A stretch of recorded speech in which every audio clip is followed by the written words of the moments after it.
Warning: the following video may contain harsh language, crude humor, and may offend unintentionally, and is an affiliate of Scythe Ring Productions. The opinions and comments expressed do not reflect those of the Scythe Ring team. All credit and criticism shall be warranted to TWS Productions. Viewer discretion is advised. Good evening, everyone. DM here from That Wrestling Show. And wow, what an abysmal pay-per-view experience I just sat through. 2 hours and 50 minutes of my life I wish I would have dedicated to doing something else, like aborting children or something. What a stupid pay-per-view this was. I don't care if you're going to sit there and praise this show to high heaven. I need at least 3 good reasons why it should be praised to high heaven. Oh my God, was this a horrible, horrible, horrible pay-per-view. This has got to be one of the worst that WWE has ever put on. And we're going to go through all the reasons why. The first match we had on the card was the United States Championship.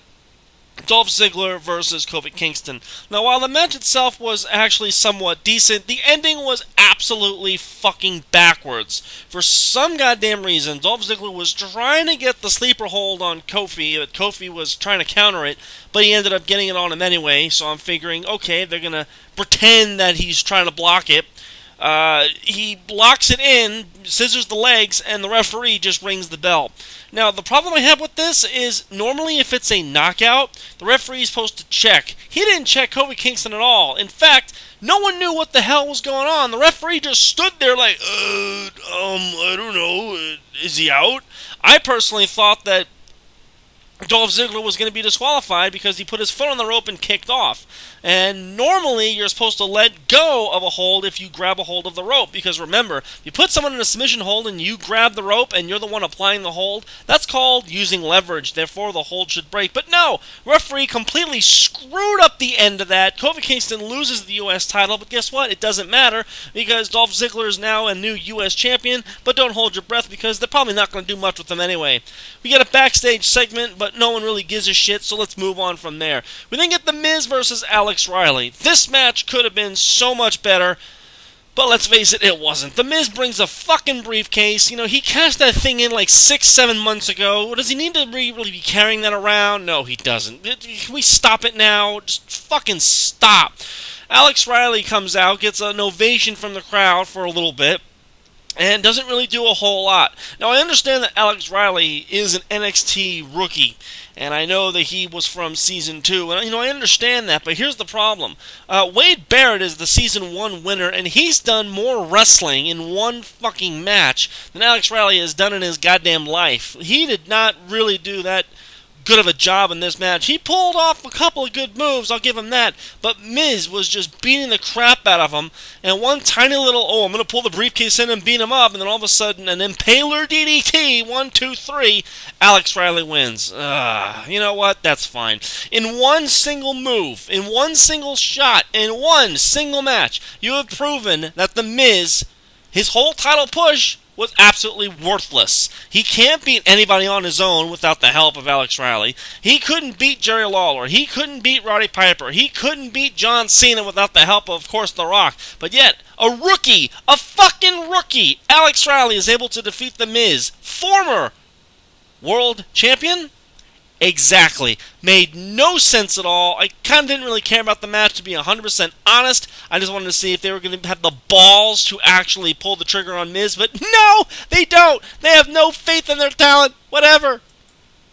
Next match on the card was Alberto Del Rio versus The Big Show. Big Show jumps him from behind and starts beating the crap out of him. Enter Mark Henry, who now starts to beat the crap out of Big Show. They focus on the whole, he hurt his leg, knee thing from the car, whatever, that's perfectly fine, I guess, ring psychology works. He knocks him through a table.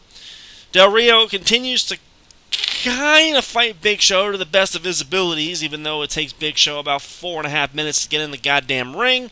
The referee decides, you know what, I'm going to start counting him out, even though the match hasn't even officially started yet. No, that's not how the rules work. People, this is how it works. If you cannot get into the ring, it is the referee's discretion to end the match. Not just start a fucking count out.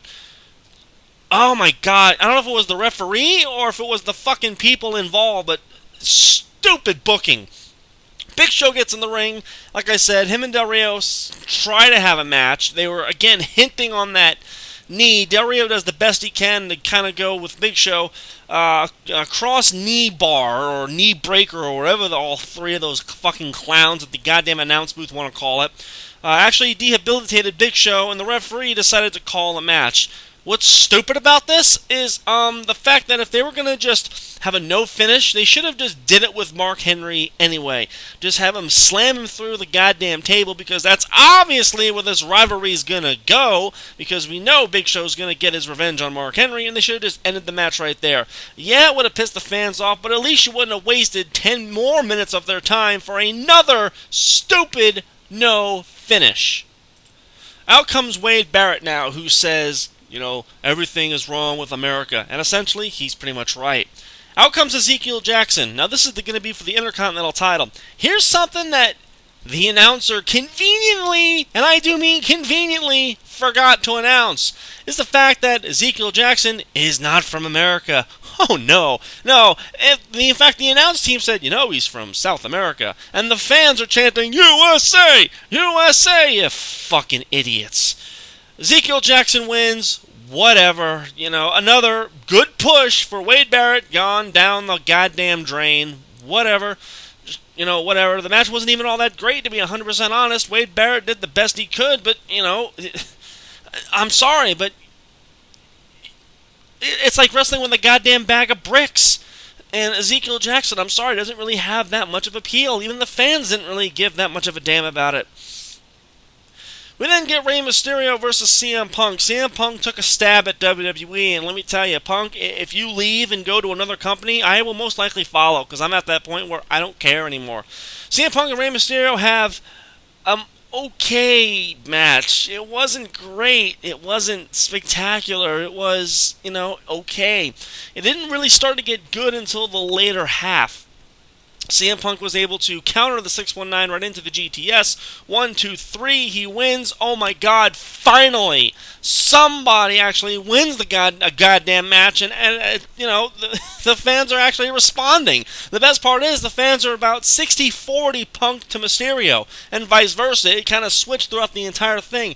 This was the only match that I really noticed where the fans actually gave a damn until the main event, but we'll get to that in a moment. We then get Randy Orton versus Christian, and this was so not a good match. It wasn't a great match, it was a decent match. Compared to Over the Limit and their match at SmackDown, this match was poor. I have two big problems with this match. Not the ending. Actually, I shouldn't say that. It's not the one that won the match that pissed me off, it's the way it was done.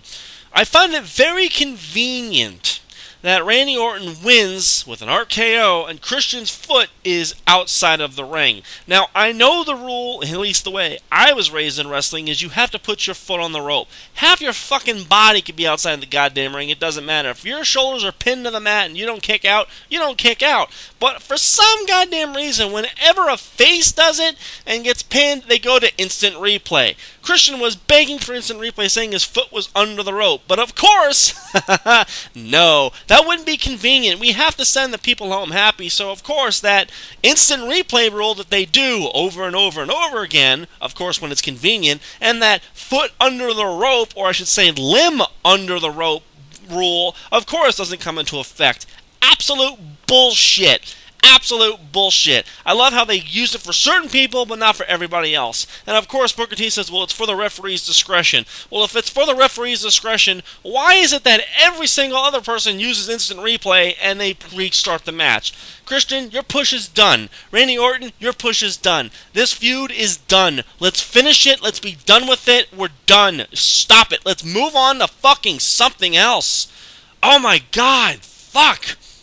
We then get a bonus match, something that actually woke me up. Evan Bourne versus Jack Swagger. At this point, the crowd is dead. What I mean by the crowd is dead, the crowd is dead. They don't care.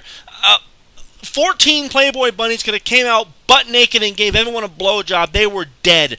This pay-per-view was on life support at this point. Heaven Born and Jack Swagger had a pretty damn good match compared to the two fucking world champions on this goddamn show. They can't wrestle worth a fucking shit. Heaven Born wins by countering the ankle lock into I believe it was a victory roll inside Cradle. 1, 2, 3, Evan Bourne wins. So I saw Punk and Bourne win on the same event. I'm essentially happy. Then we get some stupid segment with Barack Obama. No one really gives a flying fuck. Let's move on to the next fucking segment. We get R-Truth versus John Cena. And what a slow match this is. People, I go all the way back to WrestleMania 1. Hell, I go all the way back to the Hogan era.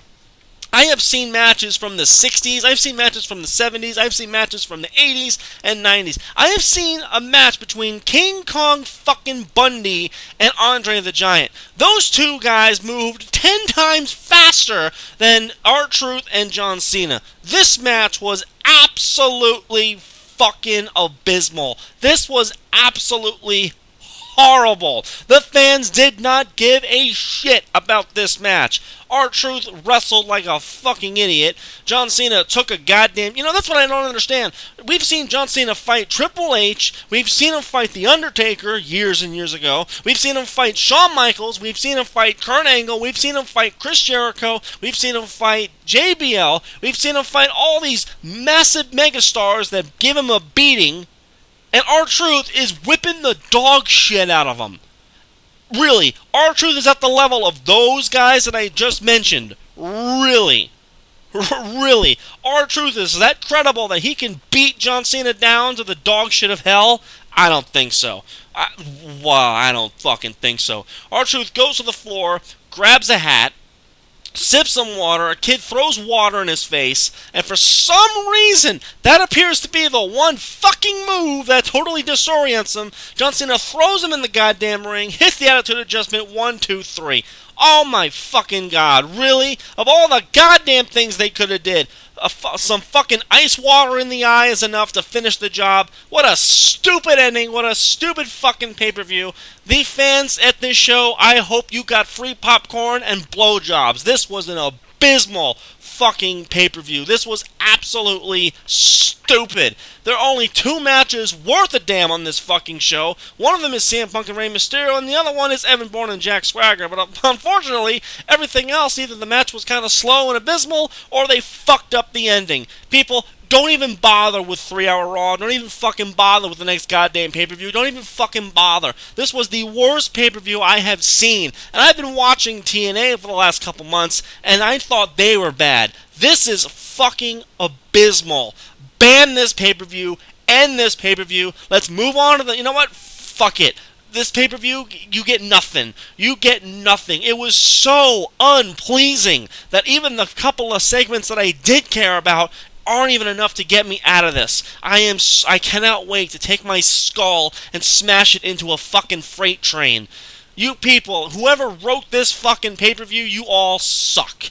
Every single one of you. You don't know what the fuck you're doing. It is obvious that WWE doesn't give a goddamn about their fucking product anymore. They need to do damage control. They need to do it fucking now. I guarantee you, R-Truth is going to get another title shot, and Christian's going to get another title shot, and no one's going to give a goddamn, because if you notice during both matches, no one really gave a shit or really cheered. I am DM from That Wrestling Show, and if you give a fuck, please subscribe, because there will be so much more ranting on that other show beyond the net at ScytherInkPodcast.tripod.com. I am DM saying, for all of you poor bastards that had to sit there and watch this, and all you poor bastards that had to sit there and live and pay good money to watch this abysmal bullshit, go do something else with your money. Don't spend it on bullshit like this.